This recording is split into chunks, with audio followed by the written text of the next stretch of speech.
சகல சத்தியத்திற்குள்ளேயும் நடத்துகிற தேவனுடைய ஆவியானவருடைய நடத்துதலின்படி கிங்ஸ் அண்ட் குயின்ஸ் அசம்பிளிக்கு இது நன்றி அறிதலின் ஆண்டு என்று டிக்ளேர் பண்ணியிருக்கிறோம். Year of gratitude 2026. அருமையான தேவனுடைய பிள்ளைகளே, நன்றி உணர்வு இல்லாதவர்கள் இருதயத்தில் இருண்டு போவார்கள் என்று பவுல் சொல்லுகிறான். இதை குறித்து சங்கீதக்காரன் என்ன சொல்லுகிறான் என்று நான் வாசிக்கிறேன்.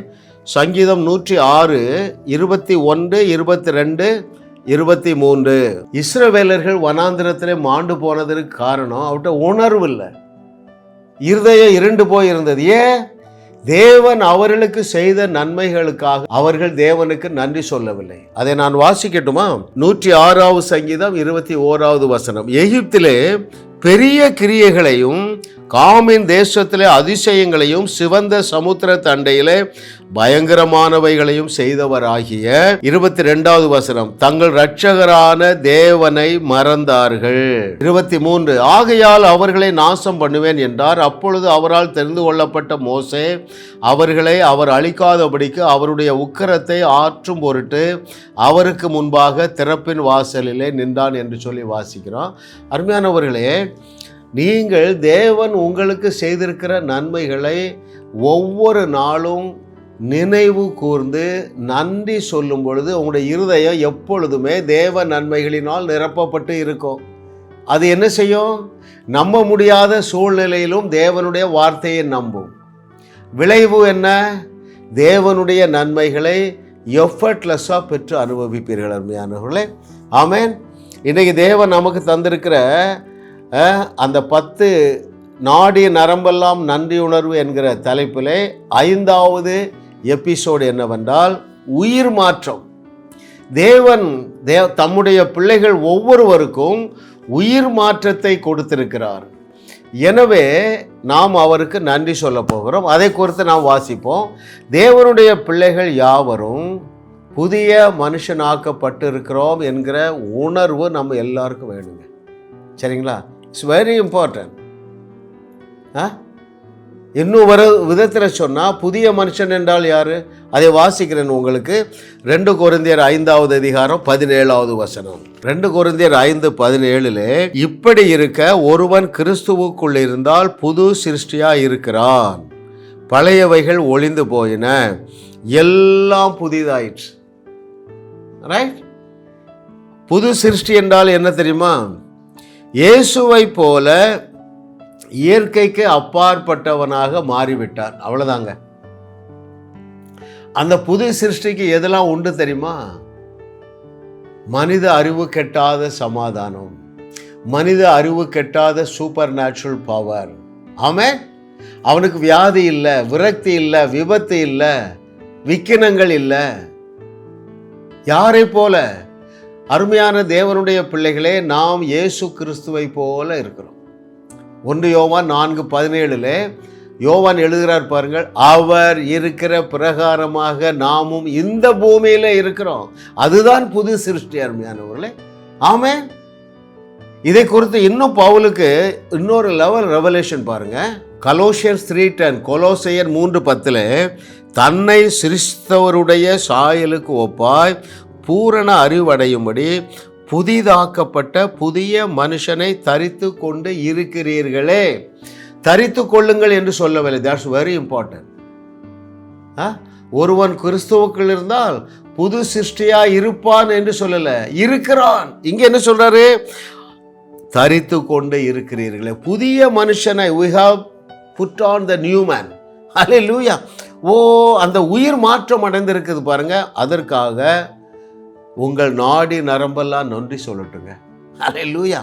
கர்த்தரை தெய்வமாக கொண்ட நாம் பாக்கியவான்கள். அருமையானவர்களே, நீங்கள் எப்படி பிறந்தீர்கள் என்று சொல்லி வாசிக்கட்டுமா?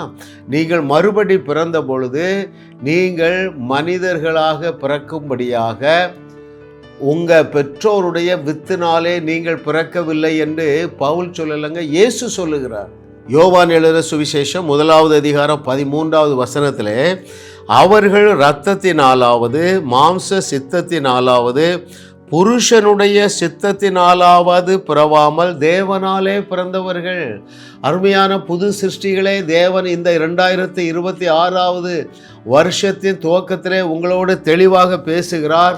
நீங்கள் எப்படி பிறக்கவில்லை தெரியுமா? இரத்தத்தினாலாவது மாம்ச சித்தத்தினாலாவது அல்லது நம்முடைய அம்மா அப்பாவுடைய வித்தினால் நீங்கள் பிறக்கவில்லை. எப்படி பிறந்தீர்கள்? தேவனாலே பிறந்தோம். அப்படி என்றால் என்ன பொருள்? தேவ சாயலிலே நாம் இருக்கிறோம். அப்படி என்றால் என்ன பொருள்? அதைத்தான் பவுல் சொல்லுகிறார், புது சிருஷ்டியாக இருக்கிறோம். ஹல்லேலூயா. இதை நீங்கள் புரிந்து கொள்ளுவீர்கள். அப்பொழுது சாதாரண வாழ்க்கைக்கு நீங்கள் உங்களை ஒப்பு கொடுக்க மாட்டீர்கள். அருமையானவர்களே, ஆமென். the new man has new outlooks. இந்த புதிய மனுஷன் இருக்கிறான் பார்த்தீங்களா? தேவனால் பிறந்தவர்கள், அவர்களுக்கு புதிய சிந்தை உண்டு. அந்த சிந்தையில் என்ன இருக்கும்? அசைக்க முடியாத விசுவாசம் இருக்கும். Amen. Oh thank you lord for your goodness. புதிய இருதயம் இருக்கும். அந்த இருதயத்தில் என்ன இருக்கும்? இயேசு கிறிஸ்து அவர்களுக்கு கொடுத்த மனித அறிவு கெட்டாத சமாதானம் இருக்கும். புதிய ஆசை இருக்கும். அது என்ன புதிய ஆசை? நான் இயேசு கிறிஸ்து செய்தவைகளையும் செய்வேன், அதை விட பெரிய அற்புதங்களை செய்வேன். அதுக்கு லாங் பண்ணுவாங்க. தே லாங் ஃபார் தட். அடுத்து என்ன இருக்கும்? புதிய உறவு. அப்படி என்றால் என்ன பொருள்? நானும் தேவனும் ஒன்றாய் இருக்கிறோம். ஹல்லேலூயா. எப்படி பிதாவாகிய தேவனும் குமாரனாகிய தேவனும் ஒன்றாய் இருக்கிறார்களோ அதே போல நாமும் தேவனும் ஒன்றாய் இருக்கிறோம். ஹல்லேலூயா. புதிய உறவு அதுக்கு பேர். அடுத்து என்ன தெரியுமா? ஆளுகை செய்வோம். எதை கண்டும் நாம் பயப்பட மாட்டோம்.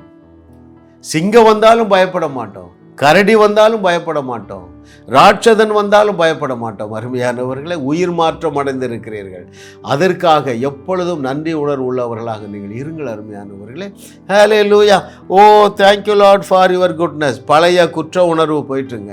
பழையவைகள் ஒளிந்தன, எல்லாமே புதிதாயிற்று. பழைய குற்ற உணர்வு போயிற்று, பழைய பயம் போயிற்று, பழைய பாவம் போயிற்று, பழைய சாபம் போயிற்று, அடிமைத்தன எண்ணங்கள் போய்விட்டன. Hallelujah. Oh thank you lord, what a loving daddy. கர்த்தரை தெய்வமாக கொண்ட நாம் பாக்கியவான்கள். ஏனென்றால் நாம் உயிர் மாற்றம் அடைந்தவர்களாக இயேசு கிறிஸ்துவுடைய ஜீவனிலே வாழ்ந்து கொண்டிருக்கிறோம். அருமையானவர்களே, ஆமென். ஜீவனை அடைந்து ஆளுவார்கள். ஹல்லேலூயா.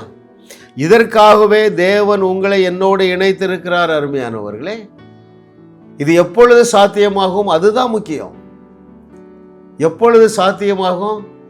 இதுவரைக்கு தேவன் உங்களுக்கு என்னவெல்லாம் செய்திருக்கிறாரோ அதற்காக நீங்கள் தினந்தோறும் நன்றி சொல்லிக்கொண்டே இருங்கள். நன்றி அறிதலின் ஆண்டு, இயர் ஆஃப் கிராட்டிடியூட். ஆமென். இயேசு கிறிஸ்து கேட்குறார் பாருங்க கேள்வி. எப்பா, சொஸ்தமானவர்கள் 10 பேர் அல்லவா? நீ ஒரு அந்நியன் தான் எனக்கு தேங்க் பண்ண வந்திருக்கிற. அவங்கள எங்கன்னு கேட்குறாரு. அருமையானவர்களே, அப்போது உங்களுடைய டல்னஸ்ஸு, உங்களுடைய அவிசுவாசம், உங்களுடைய போர் அடிக்கிற லைஃப் இருக்கு பாருங்க, தனிமையை நீங்கள் உணர்கிறீர்கள் அல்லவா? பிரதான காரணம், நீங்கள் போதுமான அளவு தேவனுக்கு நன்றி சொல்லவில்லை. அது எளிதான காரியம் தானே அருமையானவர்களே? ஆமென். நான் ஒரு நோட்டு போட்டுட்டேன். டெய்லி 3 காரியங்களுக்காக தேவனுக்கு நன்றி சொல்லுகிறேன். அருமையானவர்களே, வாழ்க்கையில் பெரிய லெவலுக்கு நான் போய் விடுவேன் என்று எனக்கு ஆவியானவர் வெளிப்படுத்துகிறார். ஏன் தெரியுமா? 12:2 சொல்றார் பாருங்க, ரோமர்ல, மனதை புதிதாக்குவதற்கு நன்றி சொல்லுதல் பெரிதும் உதவுகிறது. ஆமென். தினந்தோறும் 3 எழுதுனீங்கன்னா ஒரு மாசத்துல 90 வந்துருங்க. சின்ன காரியங்களுக்கு எழுதுங்கள், பெரிய காரியங்களுக்கு எழுதுங்கள். நன்றி சொல்லாமல் இருக்கவே கூடாது என்ற ஒரு தீர்மானம் எடுங்கள். அருமையானவர்களே, அதனால்தான் இந்த செய்திக்கு தலைப்பு ஆவியானவர் என்ன கொடுத்தார்? நாடி நரம்பெல்லாம் நன்றி உணர்வு. அப்படி என்றால் என்ன பொருள்? இருதயத்தில் ஒரு குதூகலத்தோடு அவருக்கு நன்றி சொல்லுவோம். 2 கரங்களை உயர்த்தி நாம் நன்றி சொல்லுவோம். Amen. Hallelujah. Oh what a loving daddy. கர்த்தரை தெய்வமாக கொண்ட நாம் பாக்கியவான்கள். ஏனென்றால் he is so accessible. நம்முடைய தகப்பனாகிய தேவனோடு சஞ்சரிப்பது எளிதான காரியம். அதற்கு உங்களுக்கு தேவையான பிரதானமான டூல், உங்களுடைய இருதயத்தில் எப்பொழுதும் குதூகலமான ஒரு வாழ்க்கையோடு நீங்கள் வாழ விரும்புவீர்கள் என்றால் உணர்வோடு நன்றி சொல்லுங்க. உணர்வோடு நன்றி சொல்லுங்க. அங்கே ரோமர் 1 அதிகாரம் 21 வசனத்தில் நாம் பலமுறை பார்த்திருந்தாலும் சில வசனங்களை நாம் அடிக்கடி பார்ப்பது அருமையானவர்களே உங்கள் யாவருக்கும் எனக்கும் நல்லது. அதிலே பவுல் அப்போஸ்தலர் என்ன சொல்லுகிறார்? ரோமர் 1:21 உங்களுக்கும் அதே தான். நமக்கு தேவன் யார் என்று தெரியும். அவர்கள் தேவனை அறிந்தும் அவரை தேவன் என்று மகிமைப்படுத்தலை, அவரை துதிக்கலை இல்லையா, அவரை போற்றவில்லை, அவரை புகழவில்லை. அப்புறம் ஸ்தோத்தரியாமலும் இருந்து, இங்கிலீஷில் நாட் கிவிங் தேங்க்ஸ்ன்னு இருக்கு, நன்றி சொல்லாமலும் இருந்ததுனால சிந்தனைகளிலே வீணரானார்கள். தேவனை விட்டு அவருடைய சிந்தனைகள் வெளியே போயிற்று. அருமையானவர்களே, அடுத்து என்ன நஷ்டம்? உணர்வில்லாமல் ஆகிவிட்டு. அப்புறம் அவருடைய இருதயம் இருள் அடைந்தது, அதாவது அவிசுவாசத்தினால நிறைஞ்சிட்டு.